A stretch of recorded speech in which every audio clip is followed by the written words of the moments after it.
Здравия всем слушателям, подписчикам моего канала. С вами Виктор Максименков. И в этом видео я предлагаю вам решить научную проблему, которой уже 180 лет, а именно найти спутник Солнца, легендарную планету Вулкан. Обратите внимание на отечественную инновацию синтезит. Это не просто железо, это результат серьезной научной работы российских исследователей. Вот, например, кровь мужчины до приема синтезита. Эритроциты слипшиеся, нарушен перенос кислорода. Именно это часто становится причиной хронической усталости, заболеваний сердца и сосудов. А теперь его кровь уже через час после приема синтезита. Эритроциты в норме, кровь свободно несет кислород ко всем органам. Это помогает восстановить энергию, улучшить самочувствие и снизить риски инсульта и инфаркта. Не случайно врачи и тренеры именитых спортсменов рекомендуют синтезит. И вы можете найти сотни отзывов обычных людей, которые ощутили разницу. И, кстати, отзывы подтверждены множеством научных исследований, что вообще очень большая редкость для производителей таких добавок. Ссылка на сайт производителя из соцсети в описании. Только для моих подписчиков скидка 20% по промокоду Виктор20. Успейте, пока действует акция. Казалось бы, наше Солнце. О нем все известно, мы давно про него знаем, это наш главный источник жизни, но оказывается, у нашего Солнца есть свой спутник. Это легендарная планета Вулкан. Первый раз этот вопрос был поднят в 1840 году. Франсуа Араго, директор Парижской обсерватории, предложил французскому математику Урбену Леверье разработать теорию орбитального движения Меркурия вокруг Солнца. Леверье успешно справился с этой задачей, однако впоследствии оказалось, что результаты наблюдения существенно отличаются от теоретических расчетов. Кто-то мог бы подумать, это ошибка математика, он же не астроном, но мы увидим, что он оказался прав. И именно расчеты помогли нам понять, что мы не все знаем о этом промежутке Меркурий-Солнца. И даже рядом с нами остаются загадки, которые не решены вот уже 180 лет. Хотя, казалось бы, мы все знаем. Но что же Леверье предположил? Что эта аномалия объясняется наличием неизвестной планеты или даже нескольких малых планет. Но мы видим, что это одна планета. Внутри орбиты Меркурия. Планеты искали несколько десятилетий, но по-прежнему без всякого успеха. Были еще несколько неподтвержденных сообщений об этом открытии. За новую планету принимали солнечные протуберанцы, солнечные пятна, а также звезды и мелкие околоземные астероиды, близко расположенные к диску Солнца во времена затмений. Вариант с несколькими планетами, которые заранее назвали вулканоидами, также был тщательно проверен. Леверье верил в существование вулкана или вулканоидов до конца своей жизни, то есть до 1877 года. Однако ни одного прохождения сколь-нибудь крупного неизвестного объекта по диску Солнца достоверно зарегистрировать не удалось. Я вам покажу сейчас почему. Но Леверье был прав. Действительно существует спутник Солнца, легендарный вулкан, и вы поймете, почему им не удалось его найти, хотя он существует. А почему же мы должны верить какому-то математику, даже не астроному? Хотелось бы напомнить, что уже в 1846 году именно Леверье снискал славу и уважение научного сообщества, вычислив точное местоположение планеты Нептун. Как принято сейчас говорить, Леверье открыл Нептун на кончике пера. То есть именно математик нашел благодаря расчетам планету Нептун. И то, что он изначально взялся за промежуток Меркурий-Солнца и тоже вычислил наличие одного из объектов, но не смогли его найти, говорит нам о том, что нужно уделить этому пристальное внимание. А с нашими новыми открывшимися возможностями ее возможно найти. Эта планета существует. То есть и еще один нюанс. Опять же, планету Нептун открыл не астроном, не наблюдение, а математик. То есть Нептун стал первой планетой, открытой благодаря математическим расчетам, а не путем регулярных наблюдений. Он как раз имеет 14 спутников и массой превосходит земную в 17 раз. Планету назвали в честь римского бога морей. Посетили Нептун лишь был одним космическим аппаратом Voyager 2, который пролетел вблизи планеты 25 августа 1989 года. Но что нам это говорит? Нам говорит о том, что расчеты имеют место быть. И благодаря закономерностям мы можем узнавать о существовании новых планет. Это наиболее актуально, так как славяне прекрасно знают легенду про 3-9 земель, а именно про 27 земель Солнечной системы. Это и есть полное строение Солнечной системы.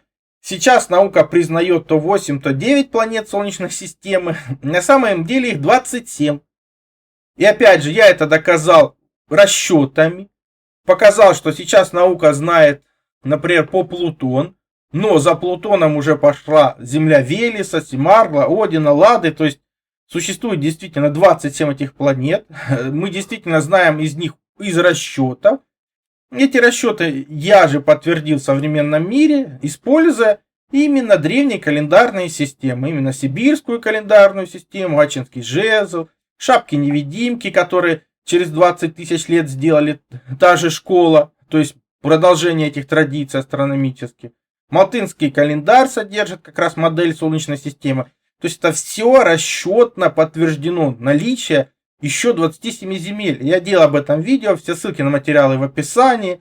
Это помогло расшифровать и легендарный Фесский диск. Переходите, знакомьтесь. Но то, что наша Солнечная система намного больше, разнообразнее, все это доказали наши календари. Наша древняя календарная традиция славянская, которую мы видим и в Мезенском браслете, и в легендарном как раз Шигирском идоле. Все это модели Солнечных систем, но модели с 27 планетами. Поэтому это дает нам возможность исследовать эти вопросы и подтверждать их. И я, например, нашел все подтверждения славянского календаря за 153 384 лета. То есть до Асадеи, до гибели как раз 5-й планеты. То есть и это позволяет нам и дальше работать в этом направлении. И расчетным путем, используя древние календари, подтверждать, что и между Солнцем и Меркурием есть еще одна планета. Но в наше время это можно использовать и снимки, например, сделанные спутником. Дело в том, что я говорю про систему стерео. Мы возьмем данные этой системы. Это миссия НАСА по изучению солнечной активности. Два одинаковых космических аппарата были запущены 26 октября 2006 года на гелиоцентрические орбиты, близкие к орбите Земли. Один из них постоянно отстает от Земли, а другой, наоборот, обгоняет ее. То есть это дает возможность одновременно наблюдать Солнце из двух разных точек, то есть использовать стереоскопический эффект, позволяет получать трехмерные изображения структур и явлений на Солнце. То есть именно современная техника и позволит нам найти и показать эту легендарную планету Вулкан. Всем рекомендую перейти по ссылкам к видео, ознакомиться с материалами, которыми там были использованы. Я же использовал фильм «Гигантский НЛО у Солнца», фильм «Расследование», где показывалось не только гигантский НЛО, но ребята, исследуя вот эти снимки этих спутников, увидели крупный сферический объект размером с нашу Землю или больше, находящийся над полюсом Солнца. Объект передвигается по окружности. За 4 года наблюдений объект присутствовал на всех фотографиях и не был притянут Солнцем. При этом он не горит в солнечной короне, а это примерно 1,5 миллиона градусов по Кельвину, ну как нам утверждает наука. То есть вот он, стрелочка это выделен. Все ссылки на материалы по системе стерео, по НЛО, гигантский НЛО у Солнца, перейдите под видео, ознакомьтесь в полном варианте. Но если приблизить эти снимки, что мы видим? Мы видим легендарный вулкан, спутник Солнца, то есть ту планету, про которую нам говорили еще 180 лет тому назад. По размерам она примерно равна Земле. То есть не маленькая, не маленький спутник, да, и он не падает на Солнце, он двигается вокруг него. Поэтому мы его видим сейчас воочию благодаря современным средствам наблюдения. Ранее он был рассчитан и предсказан, а они смогли его найти, потому что он движется над Солнцем, то есть солнечной короне не проходит по диску Солнца, а его искали именно на диске Солнца. То есть множественные фотографии показывают, что он прибывает и движется по круговой орбите. Это можно заметить, исследуя эти все солнечные наблюдения, то есть видя его в короне. То есть вы видели несколько фотографий с июня 2007 года по наши дни. На всех них присутствуют снимки этой загадочной сферы, то есть этого спутника вулкана. То есть каждый человек может перейти, ознакомиться, увидеть эти снимки, как и в системе стерео. Сейчас вы увидите небольшой клип, который наглядно демонстрирует движение этого спутника Солнца вулкана.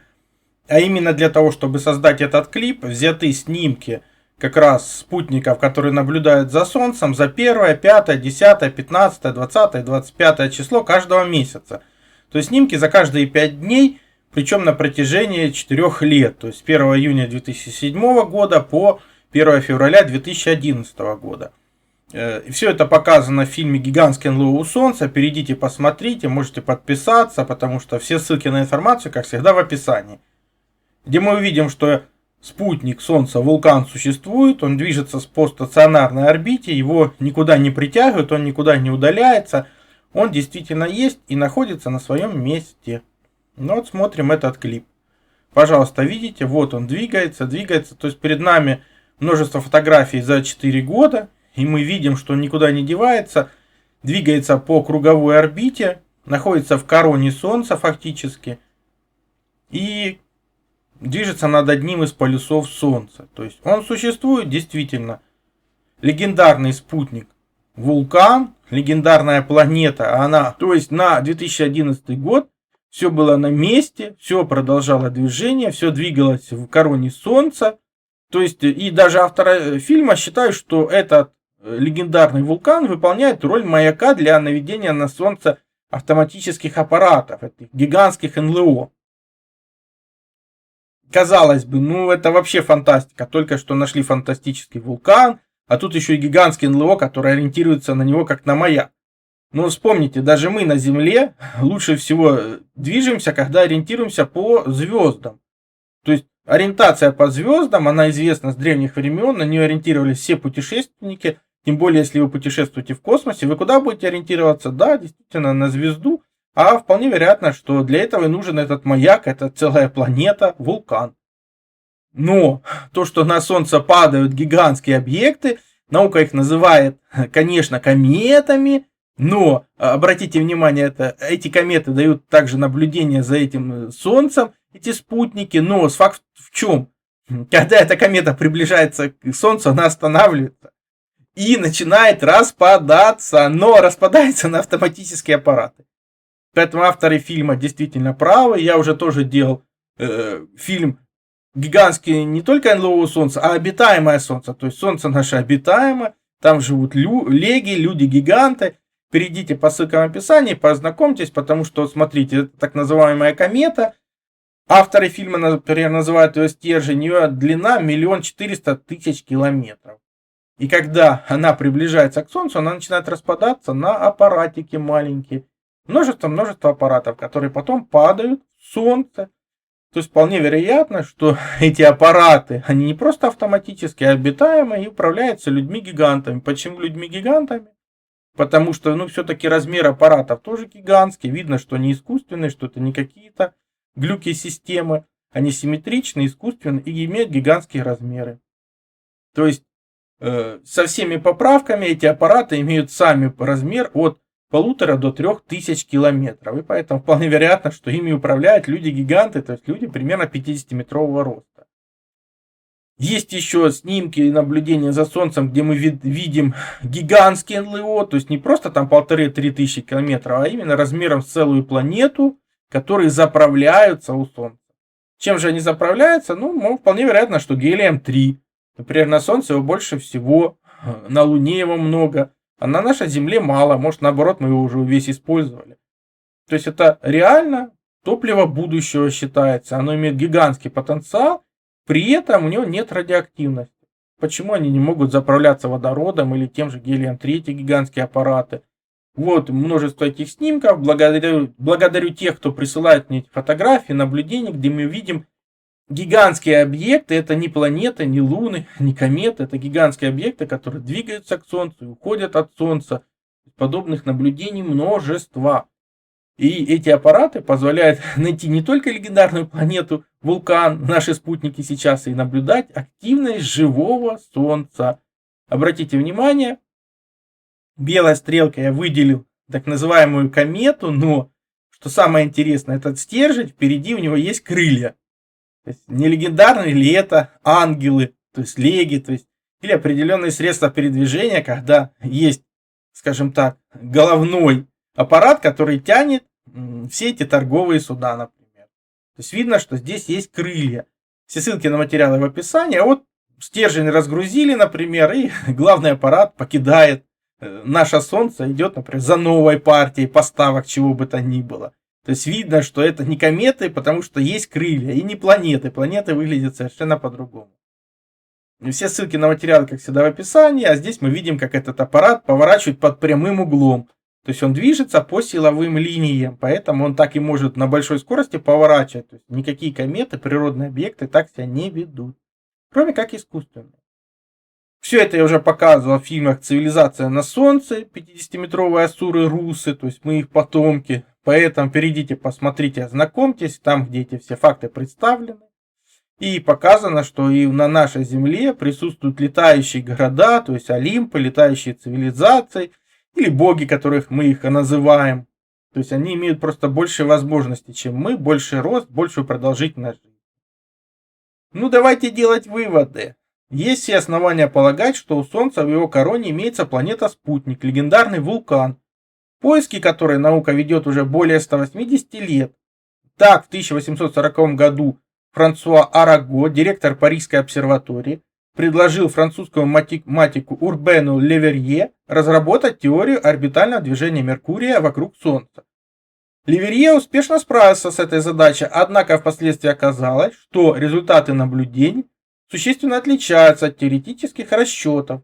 Именно тогда Леверье и высказал свое предположение, что между Солнцем и Меркурием есть еще одна планета, которую он назвал Вулкан. С тех пор было предпринято множество попыток найти эту планету или группу малых планет под названием вулканоиды. Но все эти попытки не увенчались успехом, и загадка так и осталась неразгаданной до наших дней. В этом видео, я думаю, я вам показал доказательство того, что Леверье был прав, планета Вулкан существует. Также хотелось бы напомнить, что в 1846 году Леверье снискал славу и уважение научного сообщества тем, что вычислил точное местоположение планеты Нептун. Как принято сейчас говорить, Леверье открыл Нептун на кончике пера. То есть именно вычисления Леверье помогли найти Нептун.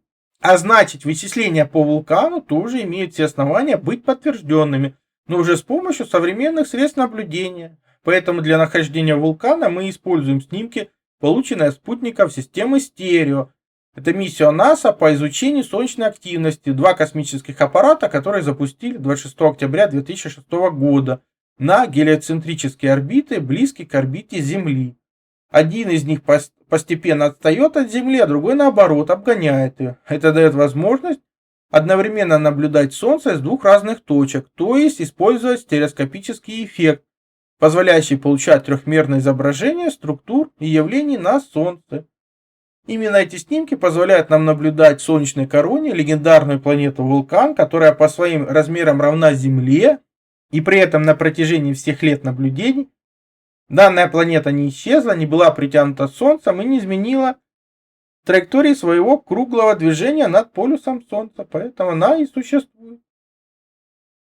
И помните, повторение мать учения, если нужно, переходите по ссылкам в описании, смотрите этот ролик столько раз, сколько нужно. Все ссылки на материалы, как всегда, в описании под видео. Будет какая-то интересная информация по данной тематике, оставляйте ее в комментариях. Также переходите на мой сайт, ссылка есть в первом закрепленном комментарии под каждым видео. Там размещены мои статьи, в том числе и запрещенные на других платформах. Плюс там же существует и магазин.